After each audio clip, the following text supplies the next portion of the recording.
and welcome to Wrestling and Everything Coast to Coast with your host, Buddy Sotelo Esquire, and effervescent, but also kind of ticked off Evan Ginsberg. And so we'll get to the bottom of that certainly as we go through the hour here. First of all, before we get into all the other side stuff, and there's lots of side stuff, but if there's one thing that this show is known for, and I hate that it is known for this, it's tributes to people that we've lost. And this week featured yet another personal loss of mine from a guy that I worked with. His work name was Dana Lee.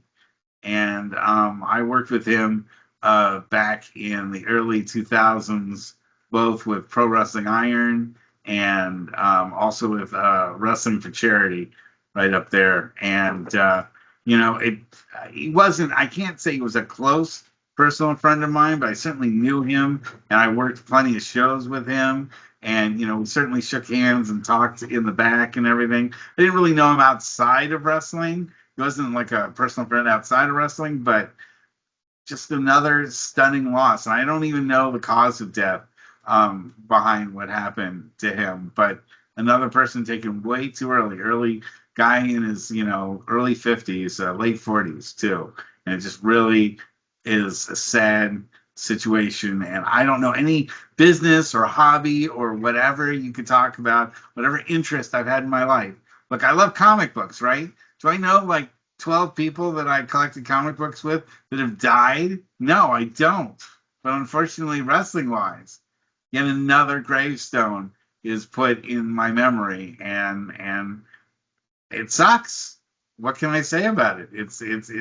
I'm so sad to be surrounded by so much death in a hobby that I normally gives me so much entertainment and pleasure. So your thoughts? I think you feel the same way about all this stuff. The other thing that sucks is you have literally 50,000 wrestling podcasts, and if you had not told me this, I would not have even known that this wrestler who went up and down those roads and trained and devoted himself to this and, put years and years of his life and sacrificed for this was not acknowledged anywhere, because the majority of these podcasts just obsessively go over WWE minutia, or they pick a home team, AEW or WWE, and attack the other promotion. And how about taking a few minutes and acknowledging, like we do time and time again, unfortunately, somebody who we've lost, whether you knew them personally or not, and you happen to have known him and worked with him. I'd be curious to know about him, about his career, about his accomplishments, about what went well and what didn't.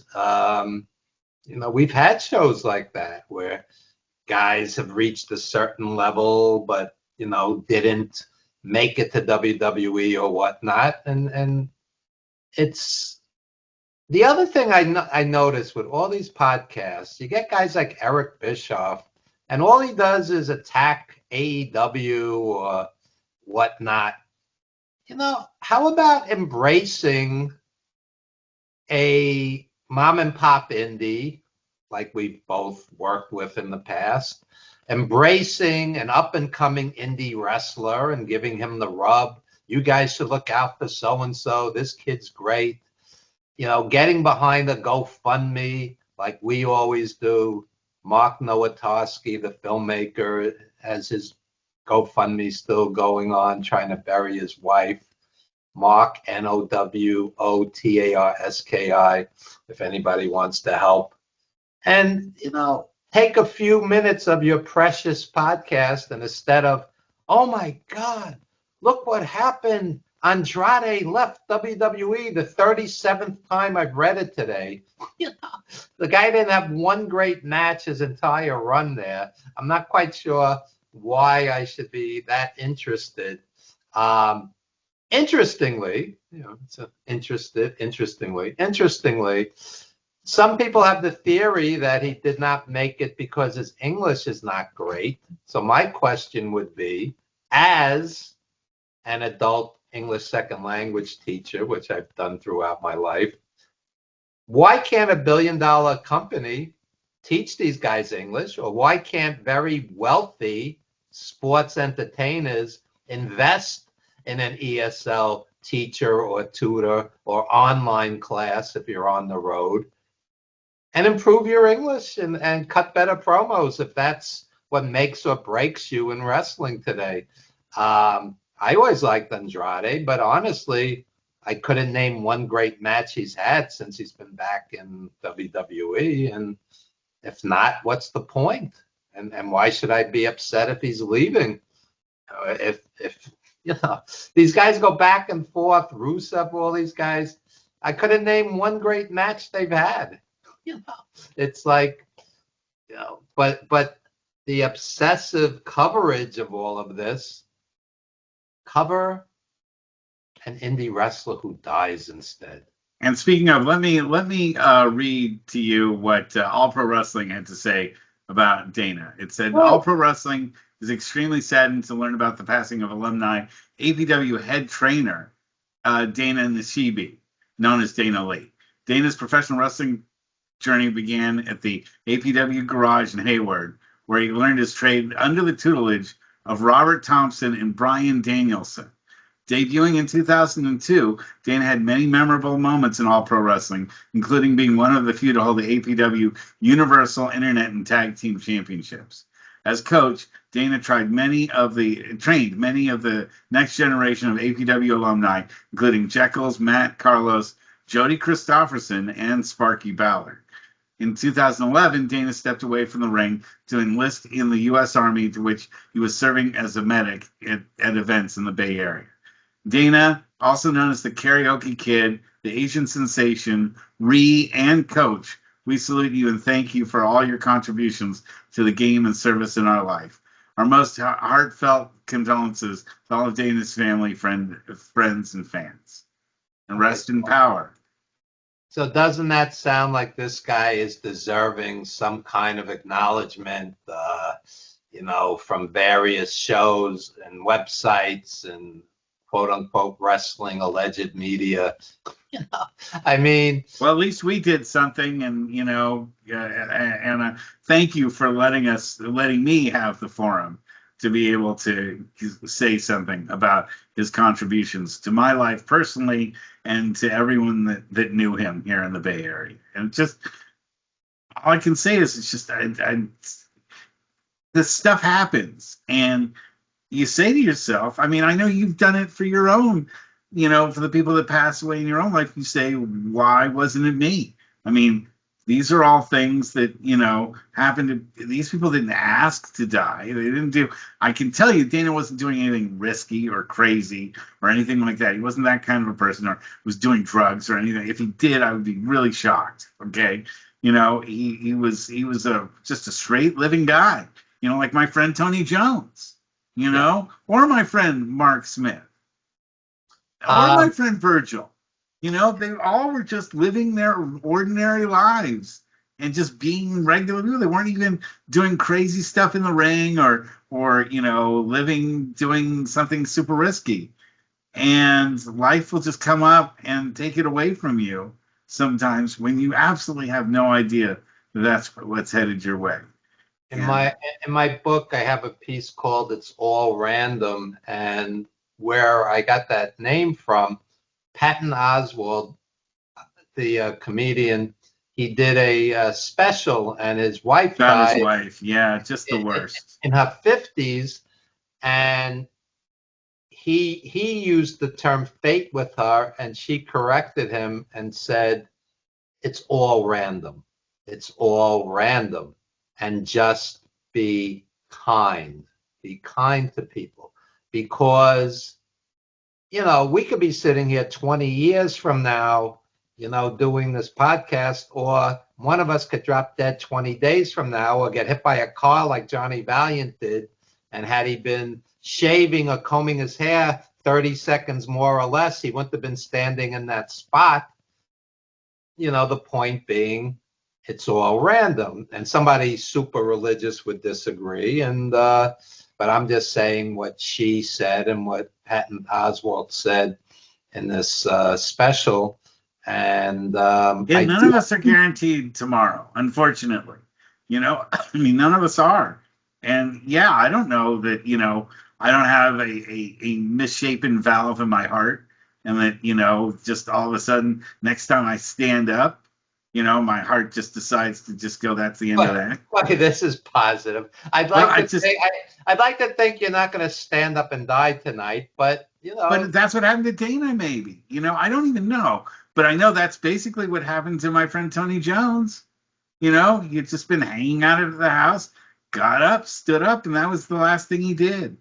Well, the other side of it is some people will suffer horribly with illnesses for 10 years or whatnot. And sometimes, going suddenly could be merciful, but you don't want it when you're young. You don't want it when you're 87, maybe. But look, my wife is a home health attendant. She works with 4 elderly Korean women, 94 to 104, and 3 of the 4 are healthy. So you do improve your odds if you eat healthy and sleep well and exercise and good genetics, of course, etc. So on, positive attitude. I was having breakfast today with one of the Tai Chi players, and he's a 84-year-old Chinese doctor, traditional Chinese doctor. And it was interesting. He says to me, number one most important thing is to be happy.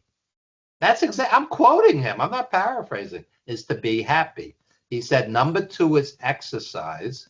And he said, number 3, you're going to fall out of your chair. He said, is work.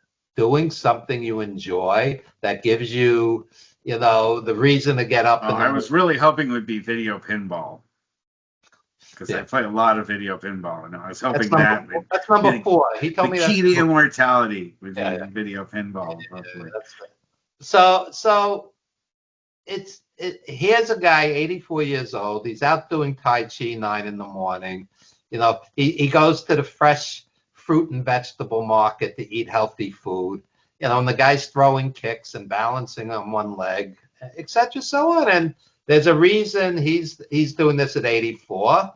And some 400-pound guy is in a wheelchair at 84. I mean, or maybe 44.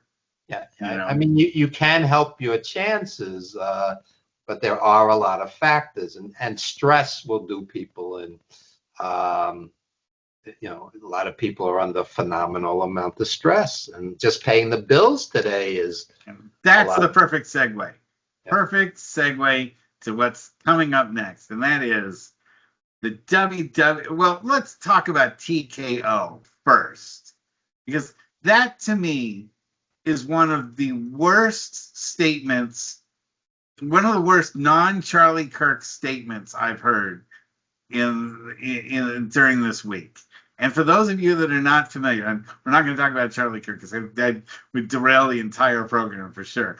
But TKO made a statement saying that they were looking at the books and they saw that the UFC was selling more tickets than the WWE. Higher price tickets. Yeah, higher price tickets and selling more of them than the WWE was. And so their statement was that, well, they need to make a new strategy because Vince McMahon was making things too affordable for families. And they got to tighten that up and make it less affordable, but sell more tickets. And that is, I never thought someone would go around and make Vince McMahon look like a good guy. But TKO managed to make Vince McMahon look like a good guy. What's your thoughts? I find WWE and TKO absolutely reprehensible.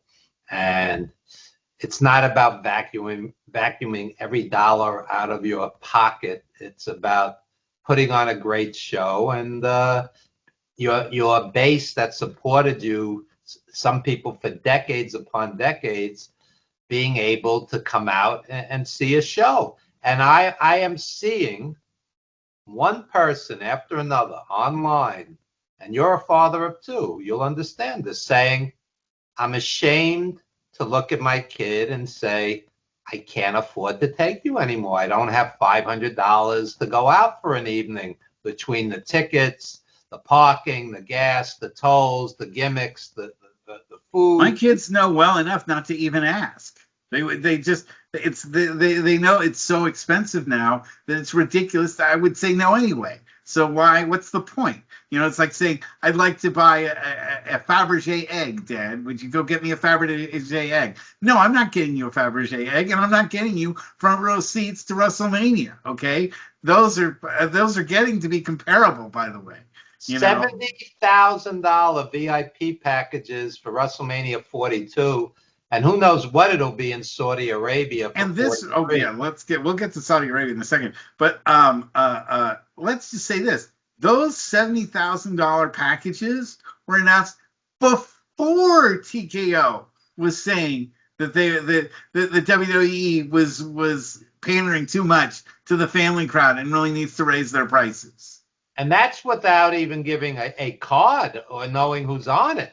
So no, but you will get a laminated ID thing. Lanyard. You get a lanyard. You get a laminated lanyard, though. And you get a chair to take home. Yes. So you can hit yourself on the head repeatedly. Right. I spent $70,000 for a 2-star match. You hit yourself over the head with it. I would. I'll tell you, man. I think it's absurd. And listen, I'm going to put it out there, and I'm not going to name names, but I have friends, plural, telling me they've attended WWE, and now they're strapped for cash. They've attended WWE WrestleMania and pay-per-views, and they said they spent so much money that money's tight the rest of the year. But whose fault is that? Whose fault really is that? But it becomes an addiction like anything else. It's like it's addictive behavior. I have to go to WrestleMania. No, you don't. No, you don't. No, you don't. And that is, people have got to start taking control of themselves and start saying, not just am I not going to go to WrestleMania. That's already a ridiculous concept in itself.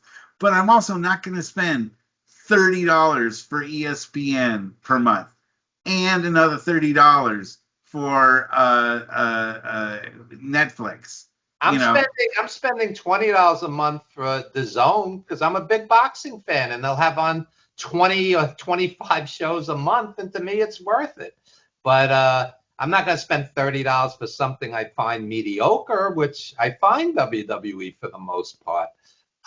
Let me throw this out there while we're on the subject. Next weekend, you have WrestlePalooza. What a ridiculous name. And the next AEW pay-per-view. You have 2 shows on the same day. I'm not excited about either of them. I think it reaches the point, it's the law of diminishing values. You don't need a half dozen different pay-per-views, premium live events, whatever you want to call them, in 1 month between all the promotions. It's overkill. I'm looking at the lineups of both these shows, and they announce like a dozen or more matches. If 2 or 3, are excellent matches, I'd be shocked. And Evan, for free this weekend. So there's just, I had some time to kill. I fired up the 1986 AWA Wrestle Rock and watched Harley Race against Rick Martel and Stan Hansen against Nick Bockwinkel.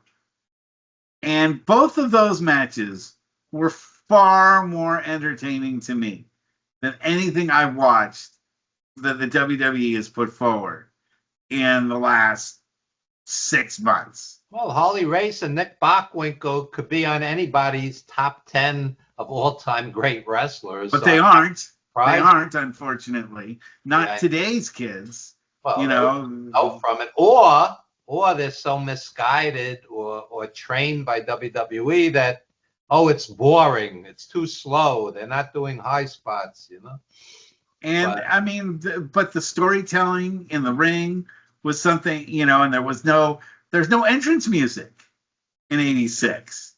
There's no pyro. There's no super, giant screen thing going on. They had some in the AWA like the Freebirds, but not a lot. Not a lot. The Yeah, no, Freebirds, the Freebirds and the Road Warriors feuded around that time in yeah, pro actually, wrestling USA. that was the main event, was the cage match between the Road Warriors and the Freebirds, with the gorgeous Jimmy Garvin version of the Freebirds. And no Terry Gordy to be found, or Buddy Roberts. But yeah, I didn't like that version as much, but I actually enjoyed Jimmy Garvin for the most part. He was a quality wrestler, but yeah, and he worked well. Gordy and Hayes and Buddy Roberts were great together.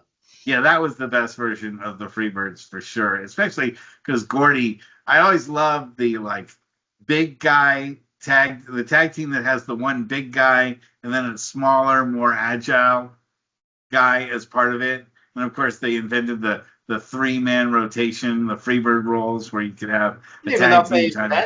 They had Jimmy, Johnny, and Jerry Valiant doing that in the 70s. But did they call that the Valiant rule? I don't know. No. They just happened to have 3-man defending a 2-man tag team title. So yeah, and then the other announcement, that the WWE put forward, which is that WrestleMania in Saudi Arabia. So what have you got to say about that, Evan? I think it'll be an artistic disaster because they're fixated on guys who are 60 years old. You're gonna have the shell of Shawn Michaels and Triple. For millions of dollars, and they're going to get millions of dollars. These wrestlers will take the payday, no doubt. Steve Austin could pull off a 10-minute brawl at age 60 or whatnot, but Shawn Michaels or Triple H, the only way they could possibly pull this off is to have 6 or 8-man matches where they just come in for 2 minutes and do their spot, their famous spots, and but to have a Shawn Michaels in a singles match or whatnot at this stage would be a fiasco, and I'm not going to pay for that. I'm not going to pay to watch that.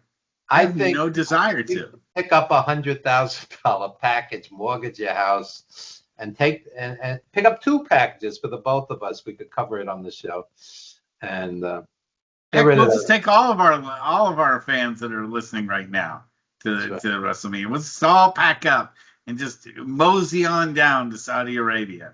Let me tell you, if I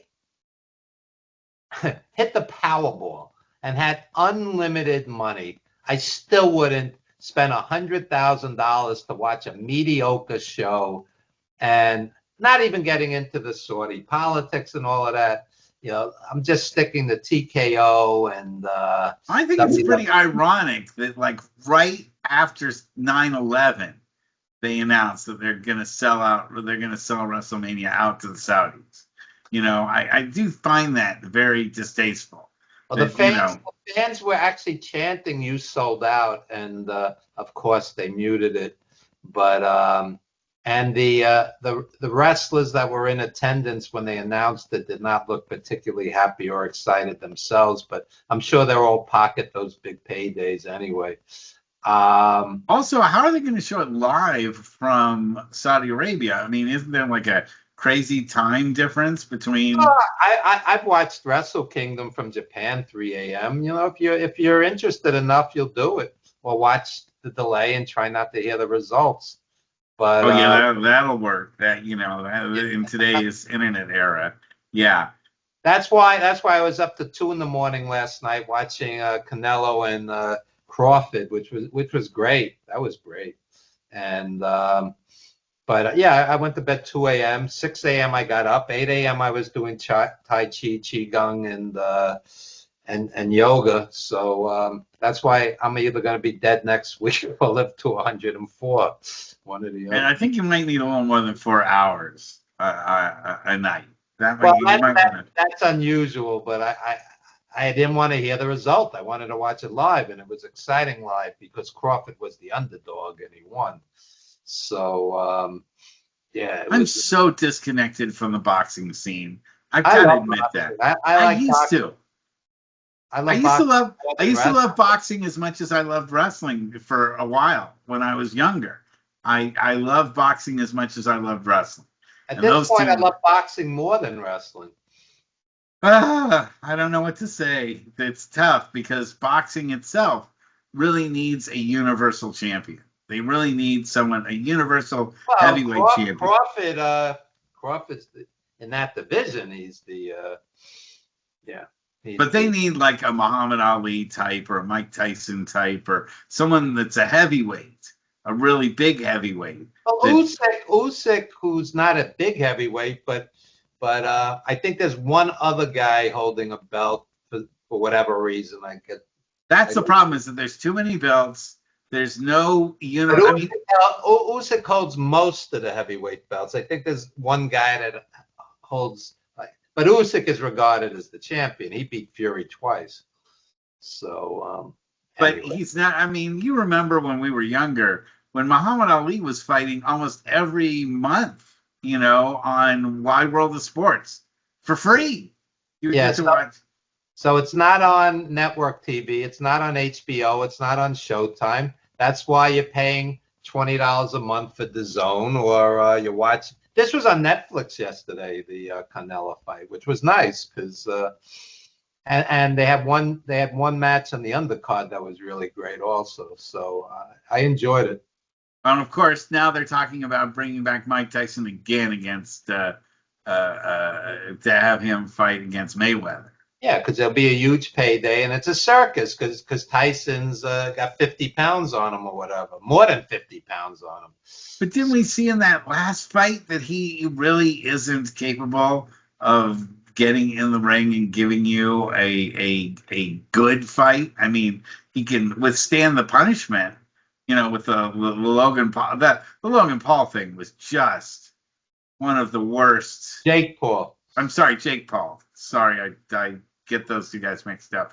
But the Jake Paul fight was one of the worst of all the things I've ever witnessed It in was all the sad. years of Sad. watching any fight that's ever gone on. And I've watched a lot of fights, and I didn't see the Ric Flair retirement match, which he still is talking about getting another match in there, before he's actually dead. There's talk about him, mainly because he's so broke, that he wants to, have another big payday if he can find one out there.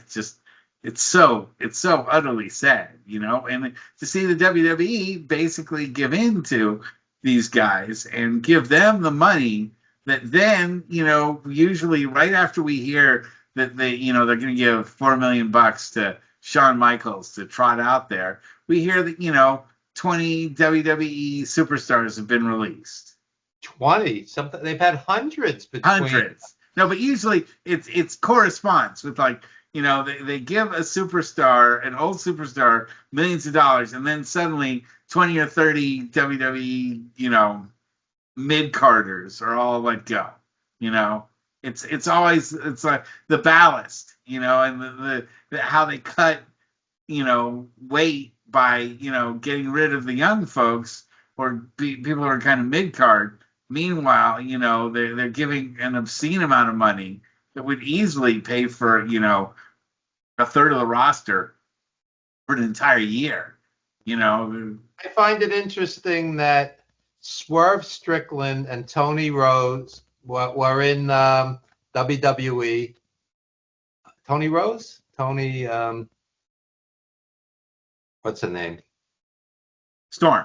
Tony Storm. Tony Storm, yeah. Tony Rose was old school. Tony Storm. I was thinking you were saying Cody Rhodes, so I was like, well, him too. Tony Storm and Swerve Strickland were in WWE, and the ironically named creative had nothing, couldn't figure out what to do with them. And they're huge, huge stars in AEW, and they're both great. And I find it. How about if you're going to future endeavor people, future endeavor, members of creative who aren't creative?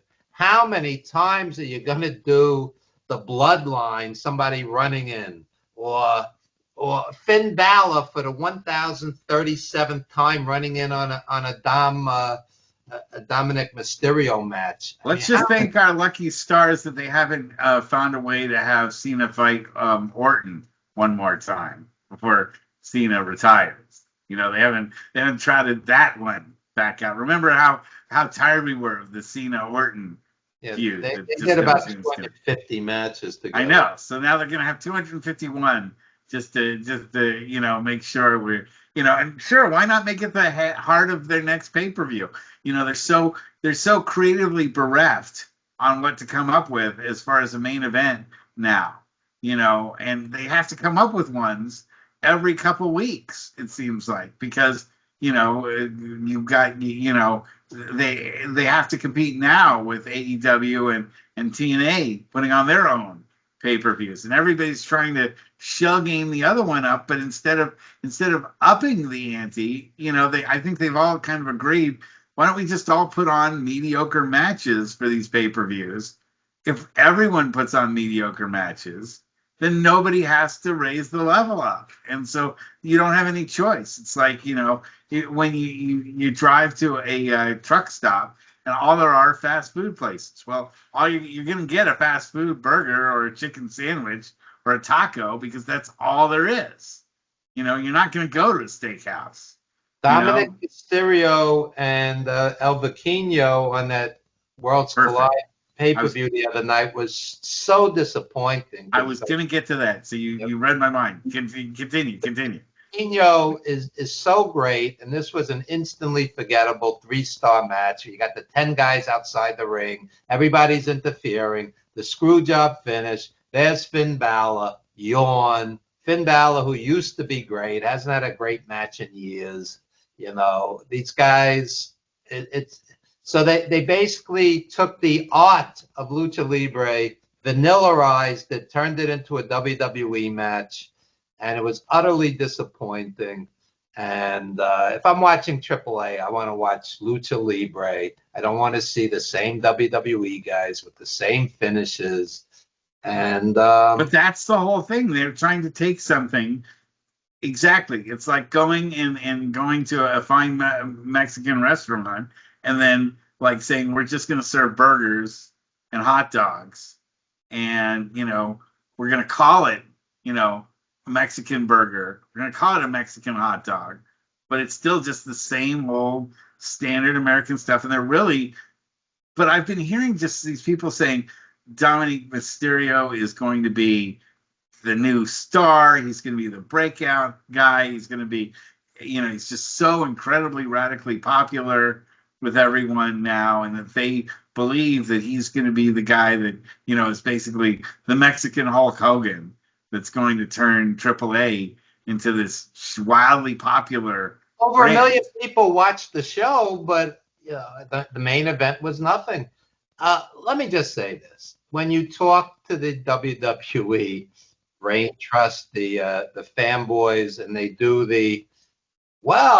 it's about the character work. He's a great character, and he gets the storylines. He puts over the storylines, and then I go, where are the great matches? And then the apologists go, it's not about great matches. He gets all kinds of social media, clicks and views and traffic. And look at the merch he's selling. Yeah, and the T-shirts and the merch. So as an old school fan, I want to see great wrestling, but the younger fans who are apologists for them, you're an idiot because it's not about wrestling anymore. It's sports entertainment. And I'll go, but isn't entertainment supposed to be entertaining? I mean, if Dominic is going to walk out of the ring with Liv or Rhea, I don't give two shits whatsoever. That's for the 12-year-olds who fell on their heads as babies. Why would I possibly care if Dominic walks out of the ring with one of them when he just delivered another 3-star match or whatnot? Well, okay, I'm going to go back and talk about what I'd seen earlier to see Nick Bockwinkel against Stan Hansen. Okay, there was no particular story created between the two of them before they got into the ring. Okay, except that Stan Hansen was the champion and that Nick Bockwinkel wanted the championship The back former again. champion. Yeah, but that was enough for those guys Yeah. to be able to bring forward ferocity in the ring that told the story that they didn't need to tell on the mics. Okay? And that's what I miss. That's what I miss. Is guys not needing to get on the mic to tell a story because they actually tell the story in the freaking ring. Okay? And that's what I miss. I miss ring storytelling and things that happen during the match and all of that to generate the heat that's necessary, that you don't need a preface. You don't need to like sell it before it actually happens because there's enough stuff that happens in the ring that it's already sold itself. Yeah. And that's what makes me so frustrated is that it's like somebody, you know, telling you how great a McDonald's burger is going to be before you eat it. And then you finally bite into the Big Mac and you're like, this really isn't anything special. But you've had somebody tell you that it's going to be the greatest burger you're ever going to get in your freaking life. It's only $70,000. Yes. And it's going to be fantastic. It's going to change your life. And this burger is going to be fantastic. And then, of course, a day later, you're served the same freaking burger on Monday Night Raw, or you're served the same burger on SmackDown, or you get an almost identical tasting burger over at TNA, or you get the almost identical burger over at AEW or AAA now. Okay? And I am getting upset about this because it's taking something that I really found enjoyable in my life and genericizing it to a point where what you're trying to consume has no pleasure in it for me. And it's pissing me off because I know there's another way of doing things and that you can still book a match that tells the story itself. I mean, like the Swerve Strickland versus Ospreay match. I don't remember them having a gigantic promo before that. They just got in the ring and they got it going. And that was a tremendous match of the year quality kind of fight where both guys told their story in the ring instead of outside of the ring for 20 minutes and then just hopped in the ring, gave you 5 minutes of crap, and then just, you know, then you have a run in by a third of the friggin' guys in the back, and nothing is solved, and there's no story. And then next week, those two guys are fighting two completely different people in something that has nothing to do with anything that you've already had, supposedly in this big build-up, everybody empties out the locker room type thing. You're following me on this, right? Because this pretty much typifies what we've seen in the WWE, AEW, and TNA every single week. And it's because the WWE makes money doing it. TNA goes, well, we have to do it that way too. Then AEW says we have to do that too. And now you have AAA saying, what choice do we have? Everyone else is doing it. We have to do it too. I just want to say that as two older guys that have been involved and watching this forever, I'm not one of these guys who say there's been no good wrestling since the territories. I like Cody Rhodes. I like Charlotte Flair. I like Asuka. I like Ospreay and Swerve and Hangman Page and et cetera, so on. But, you know, how many times is Finn Balor going to run in the ring during a Dominic match? How many times are the Death Riders going to run in on or the Bloodline? Or the Bloodline? Or the Bloodline? The Bloodline's going on 37 years now. It really is like a bloodline, this angle. It's endless, and it's, again, law of diminishing values because... it's becoming like the NWO. It's becoming like the NWO. Yeah. It's becoming like the NWO, where it's just everybody that wants to be someone is hopping in on the Bloodline and saying, okay, you know, let me get over by being part of this huge gang type thing. Yeah, and it peaked like 2 or 3 years ago, and it's just being drawn out forever because they're so busy with the money grabs and the business deals that they slap these cards together. Sometimes even WrestleMania, a week or two before, they're still adding matches. There's no thought to it. It's all, hey, we could get $9,500 for a beer with Hulk Hogan or whatever, you know, earlier in the year, obviously before he died. Now it wouldn't be. Oh, don't worry, they'll find some way to like get either a Hulk Hogan impersonator or have a hologram of Hulk Hogan that you can get your picture Hologram with. Hogan instead of Yeah, Hollywood Hogan. hologram Hogan for like $500. You can get your picture taken with it. That's You right. know, and they can rubber stamp his signature. Or program AI to like make his Speaking of that, Yes. I saw a video where Cena is signing, and they literally have a guy. This guy's handing him the photo, and you go da da da da da da da da da da. It's not even a signature. It's like this scrawl, and these things are hundreds of dollars each. Even that's not like there's no effort put into it. Yeah, and yet, the effort that it takes to earn the $100 for, a signature or It's fake $400. for some people. Yeah, it is. If you're earning, $20 an hour, I mean, you're going to be working for a whole day pretty much, just so that you can get John Cena's signature, on that literally took him a split second to summon, It was like an assembly line the way he was doing it, like robotically, and it was, I mean, I looked at it and I'm like, I wouldn't pay $5, let alone several And hundred. that brings me around to like, what are your? I mean, and there's still a lot of time before WrestleMania happens, but do you really think people are gonna like spend the money to go to Saudi Arabia? I mean, first of Yeah, all, it's crap. an addiction. It's an addiction. They will go.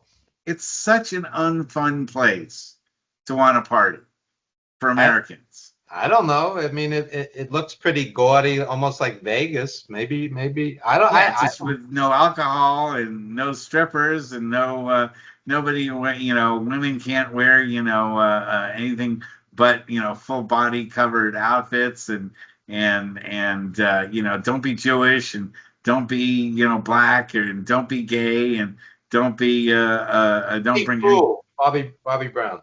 don't bring any kind of drugs. I mean, you can imagine how much fun they're gonna have at the airport, busting people. I mean, it's one thing to go to New Orleans, it's one thing to go to Vegas, it's one thing to go to San Francisco or Los Angeles or New York, but people forget that the laws in Saudi Arabia are as draconian and as unfriendly to what most Westerners think is cool. My friend Tiger Khan wrestled in the Middle East, and he said when he went through the airport, it said that if you sneak drugs into the country, you will be executed. Okay, can you imagine? Remember that basketball player that was in Russia for like years?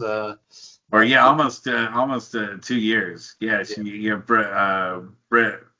Brittany or Gaynor, I think was her name. But anyway, yeah, it just and I mean, the WWE is obviously not thinking of their fans when they're announcing They a got show. 250 million. They don't need any fans. The place could be empty, and they got $250 million. I hope they charge. My thing is this: go ahead, WWE, and charge $1 million a ticket for WrestleMania, and then for the rest of the year, charge $5 a ticket for all your other house shows, all your other pay-per-views, everything else that you do. Charge $5. Charge us Americans $5, but charge the Saudis $1 million a ticket to go see WrestleMania, in I wanted 2026. you to know, and I'm not bragging, as senior editor at ProWrestlingStories.com, we reach millions and millions of people. I'm 95% sure if I asked for press comps for a WWE pay-per-view, I could get it. That's how little enjoyment I get out of their product.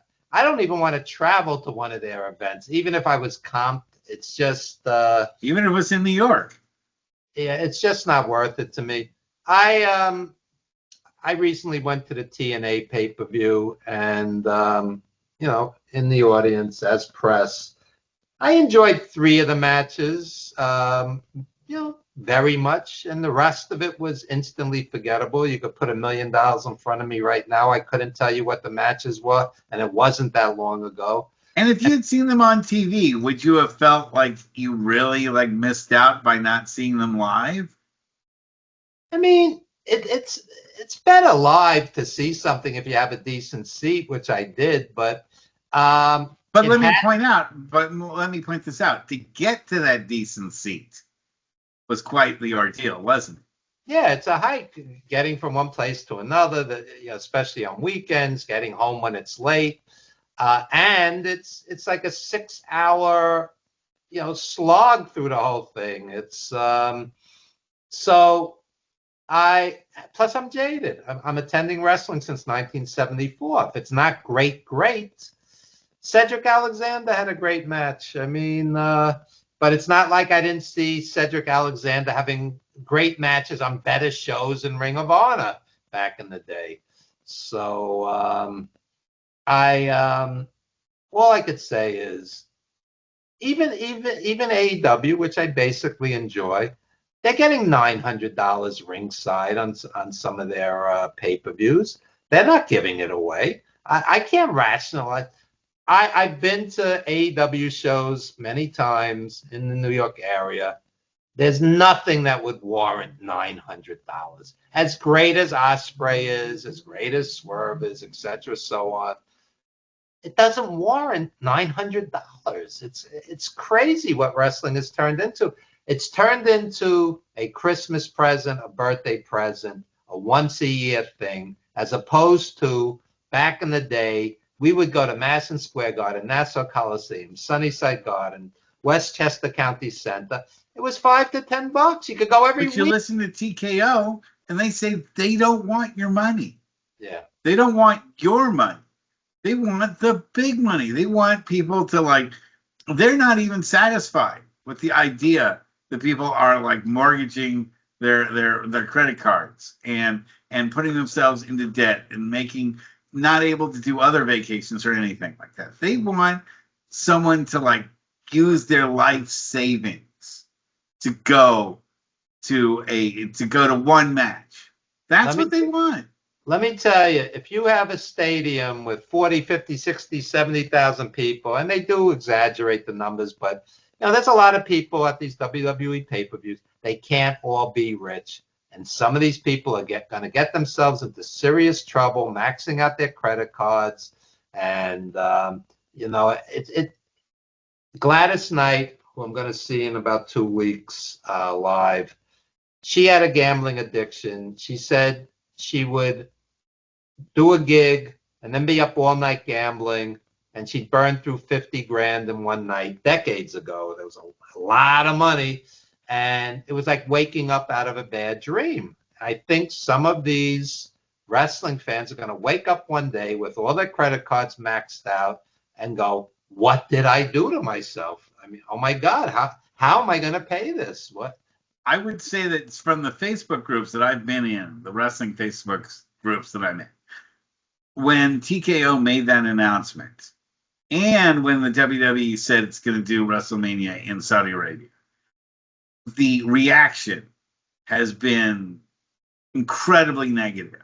Oh, yeah. And people, I haven't seen one person really stick up and say, oh, yeah, this is a good move. I mean, some people are of that, hey, the people are willing to pay it, businesses should charge it, and that laissez-faire, if the market dictates everything. What the market will bear, they say. Yes, and anything is fine if even one person is willing to pay $11,000 for a WrestleMania seat, then it's worth it, or $70,000 now If they can get one person to do that, then it's all justified.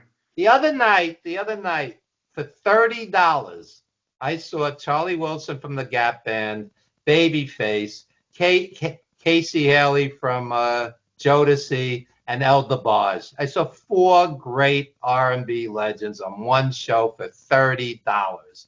Okay, and 2 weeks from now, I'm an R&B person. I grew up in a black neighborhood. So I have the musical taste of an old black guy. So 2 weeks from now, I'm going to see Patti LaBelle, Stephanie Mills, Shaka Khan, and Gladys Knight. And it's the most I've ever spent on a ticket, $115. But for those legends, I Yeah. mean, you know, and maybe Gladys Knight will wind up gambling the rest, but she needs a few bucks. She got past that. I know. I'm just, but I mean, and it may be the last time you get to see. Yeah, you they're know, 80 years old. So I'm figuring I'm going to splurge a little, but I'm not going to spend $1,000 to see those four. You know, and I have $1,000. It's not like I'm poverty stricken. I'm just not going to do it. Like I said, that would be a plane ticket if I'm spending $1,000. Sure, it's a vacation. I mean, people are having to choose between family vacations or going to one wrestling show that lasts a few hours, you know, and that just is wrong. And it's wrong for TKO to look at that and just say, you know, we need to continue to kill the goose that's got that golden egg inside of it. We need, you know, we're so hungry for goose meat. We you know, we want to just kill that thing, and we won't be satisfied until we do, and we'll keep pushing it, we'll keep stretching it, and we'll keep, you know, making people feel guilty for not coming to these events. You know, that's another thing about the WWE I hate, which is that they kind of got this psychological thing going where it's like, well, if you miss this show, you've missed the most important show in the world. Well, it can't be the most important show in the world There's every another single one show. 3 weeks later. Exactly. So, you know, I wish they dial it back. I don't love all these different channels that the WWE is on, and none of them are free. You know, they don't want anyone to be able to see it for free. And then you go into bed with the Saudi Arabians, you know, who are just, what is next? I mean, is the next WrestleMania going to be in North Korea? Or is it going to be over in Putin's palace in, you know, in the Kremlin? Mania, WrestleMania 24. Yeah, I mean, please. This is just, it's getting to be where the WWE is almost trying on purpose to see how far they can push you before you say enough. Kim Jong-il Mania, WrestleMania 45. Thank you. On that note, we're at the hour. Go ahead and mention your photo stuff, your photo boxes. Oh, yeah, I have some great autographed photos for sale. Just message me at Facebook, Evan, EVANGINZBURG. I'll send you my list. And my book, Wrestling Rings, Blackboards, and Movie Sets. To cater to the WWE fans, I've just upped the price to $20,000 per copy. Okay, $20,000 per copy. So and you'll simulate John Cena's signature on every one. That's right. That'll be easy to do. That's right. Yeah. So pick one up today and pick up two for $40,000. I'll give you a bargain, okay? And yeah, it's crazy times, and I think at some point the bubble will burst and people will just go, I don't have it anymore, because it's gotten out of hand and the tide has turned. The fans are turning, because every post on that every single post, 100% that I saw was like, you guys sold out. You're taking WrestleMania away from us. We're not traveling to Saudi Arabia for it. And, you know, it's, we'll see. I mean, I'm sure the place will be packed. There's plenty of money over there, but it's not going to do good. And the simple fact, I don't know the guy's name, that TKO suit that made the announcement that we're still trying to get more money out of you, you know, with no shame, just pure greed, you know, it was amazing, and the reaction was so negative. You know, I remember as a kid. I'll leave you with this. Willie Gilzenberg, who was big executive over at WWF. They interviewed him, which was very rare back then, in Daily News, major newspaper. And he said, we're not trying to, outprice our audience. We're a blue collar crowd, and we want to give a good product for a fair price. And that was a whole different message than this suit the other day, who we want to get even more money out of you guys. The $40,000 package wasn't enough. We want. You've had it too easy. We've been too nice to you.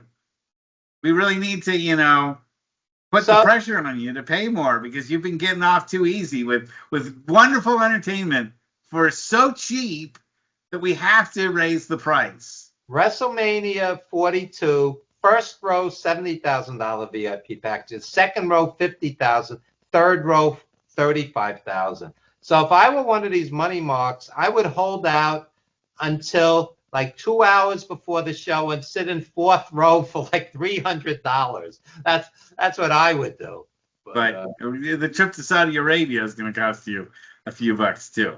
Anyway, also, again, our condolences to Dana Nishibi and his friends and family. And you can look him up on Facebook. I don't know if there's any kind of a GoFundMe for anything like that, but he's still in my thoughts, and hopefully in other people that hear this podcast, maybe you can have a thought for him too and his family.